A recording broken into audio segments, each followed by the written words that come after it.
Olá, você já foi julgado por alguém e quando você esteve diante desse julgamento, percebeu que o julgamento colocado diante de seus olhos não conferia nem de longe com aquilo que habitava o seu coração?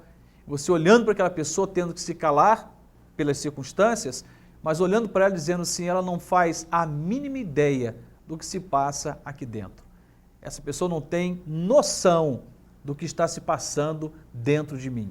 Então, automaticamente, o julgamento que ela está fazendo é um julgamento leviano, pobre, não há nenhuma legitimidade e eu sei que as pessoas acabam fazendo isso o tempo todo. Infelizmente, não há quem não julgue. A grande questão é a partir de que perspectiva eu julgo. Por exemplo, eu posso julgar o fruto. O fruto de uma árvore identifica a árvore. Por exemplo, alguém acabou de violentar uma pessoa idosa. Eu posso julgar esse fato. Mas eu não sou capaz de julgar o coração daquele que violentou, porque eu não conheço o coração dessa pessoa. Eu não sei as razões por trás disso. Eu posso até condená-lo por um crime, mas eu não posso entender o coração dele, porque eu não conheço o coração dele. E é bem provável que nem a própria pessoa conheça totalmente o seu próprio coração. O tempo todo as pessoas estão julgando e sendo julgadas. Agora, uma coisa terrível é quando você é julgado. E esse que se coloca como juiz sobre a sua vida não consegue acertar. E você sabe que ele está sendo injusto naquele julgamento. E aí você precisa recorrer a algumas instâncias, né? Se você está falando aí de uma questão mais burocrática, no mundo do direito mesmo, tem aí o caminho a ser perseguido, né? No entanto, no dia a dia, vamos tentar ali provar a nossa inocência, vamos tentar ali argumentar, mas vamos pensar a partir da perspectiva bíblica, como que isso se dá, como é que Deus pensa sobre o tema julgamento. Olha o que diz a palavra de Deus no Evangelho de Mateus, capítulo 7, versículos de 1 a 5. Não julgueis, para que não sejais julgados, porque com o juízo com que julgardes, sereis julgados, e com a medida com que tiverdes medido, vos hão de medir a vós. E porque reparas tu no argueiro que está no olho do teu irmão, e não vês a trave que está no teu olho? E como dirás a teu irmão, deixa-me tirar o argueiro do teu olho, estando uma trave no teu? Hipócrita, tira primeiro a trave do teu olho, e então cuidarás em tirar o argueiro do olho do teu irmão. Jesus é claro em dizer, isso aqui faz parte do sermão do monte, ou sermão da montanha, ele diz, não julgueis para que não sejais julgados. Com a mesma medida que você julgar, você também será julgado.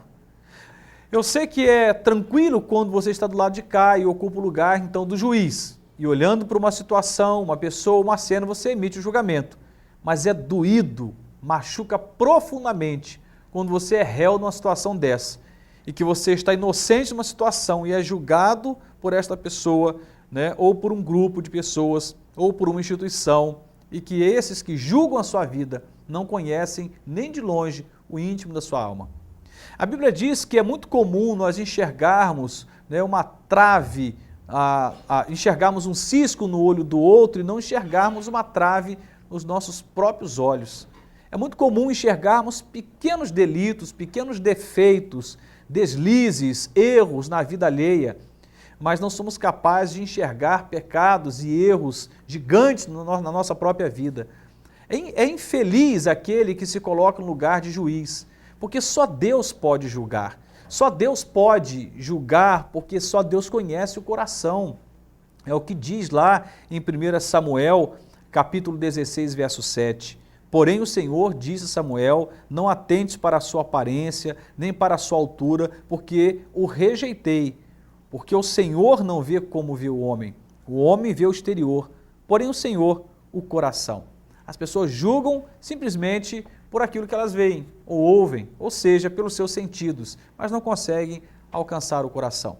Estava assistindo há poucos dias atrás um episódio de um seriado que fala sobre como que facilmente a mente pode ser enganada.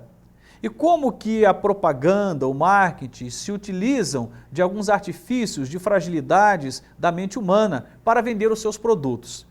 E aí vai uma série de coisas que são ditas nesse programa, mas uma coisa me chamou a atenção. Um homem de terno e gravata, com um microfone nas mãos e um outro ao seu lado com uma câmera profissional. Então ali simulando fazer parte de algum telejornal, e ele estava ali como jornalista. Ele dá uma notícia absurda e as pessoas acreditam e acreditam piamente. O tempo passa e ele volta no mesmo lugar, sem o terno e a gravata, sem o cameraman, sozinho, de camiseta, e ele dá a mesma notícia. E as pessoas fazem dele uma piada. E ele estava dizendo o quê? Que as pessoas julgam a aparência, dizendo que um homem de terno e gravata emite mais confiabilidade do que um homem de camiseta. Tá, tudo bem, mas o que está revelando tudo isso à luz do que eu estou dizendo? Que as pessoas julgam o exterior, julgam a aparência, não conhecem a verdade ou não conhecem o coração. Por isso, o melhor caminho é não julgar. Nós somos tentados o tempo todo a sentar nesse tribunal e bater o martelo e emitir julgamentos para todo mundo.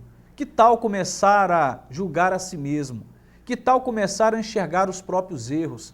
Que tal começar a perceber as traves no seu próprio olho antes de tentar enxergar um cisco no olho do outro? Que tal você tentar ser juiz de si mesmo? Já é um bom começo. E ainda assim estaria errado, porque para além de ser juiz de si mesmo, Deus te diz que ele, somente ele pode até te julgar. Só Deus pode julgar e julgar a qualquer pessoa. Mas seria muito melhor você começar o caminho do auto-julgamento, né? Além de você crescer com isso, vai evitar de errar e de cometer, né, erros gravíssimos, ferindo o coração do outro, tentando ser juiz da vida alheia. Não julgueis para que não sejais julgados. Nós fazemos o tempo todo, ou montamos o tempo todo, um tribunal que eu chamaria de tribunal sem noção. Não tem noção nenhuma. Sai julgando. Olha, fulano, por exemplo, só para você ter uma ideia, você nunca viu a pessoa e ela chegou arrumada, né, e de repente ela é uma pessoa tímida, de poucas palavras, e ela se aproxima no meio de um grupo e você está diante dela. E ela dirigiu a você poucas palavras porque ela é tímida. E você, não a conhecendo, diz, olha, mas fulano é metida, hein? Mas que pessoa snob, orgulhosa, faltava um pouco de humildade para ela, você já sai dali julgando. Ela não teve uma postura de arrogância porque ela é tímida, ela não conseguia se expressar naquele ambiente público. E as pessoas estão errando o tempo todo, fazendo julgamentos e julgamentos. Vou voltar aqui nesse ponto para encerrarmos. O melhor caminho é não julgarmos. Deixa para Deus julgar. Deixa para aquele que é o justo juiz e que conhece o coração julgar. O Salmo 139 diz que antes que eu e você pronunciemos uma única palavra, Deus já sabe. Deus conhece o nosso deitar, o nosso levantar. Deus conhece a nossa peregrinação aqui pela vida. Ele sabe de todas as coisas e somente Ele pode sondar a sua vida, julgar a você, e somente Ele pode sondar a vida do outro, julgar o outro, porque Ele é Deus. Fora de Deus não há juiz, pelo menos um juiz justo. Todos os demais juízes vão errar em algum momento, porque não conhecem o interior, não conhecem o coração, não conhecem a motivação do coração. Em nome de Jesus, que Deus nos ajude a não sermos juízes. E se você julgou alguém, e se você errou nesse julgamento, vá até essa pessoa, peça perdão, faça a reparação com ela, porque certamente você a feriu profundamente ao julgá-la de forma indevida e leviana. Deus te abençoe, em nome de Jesus. Amém.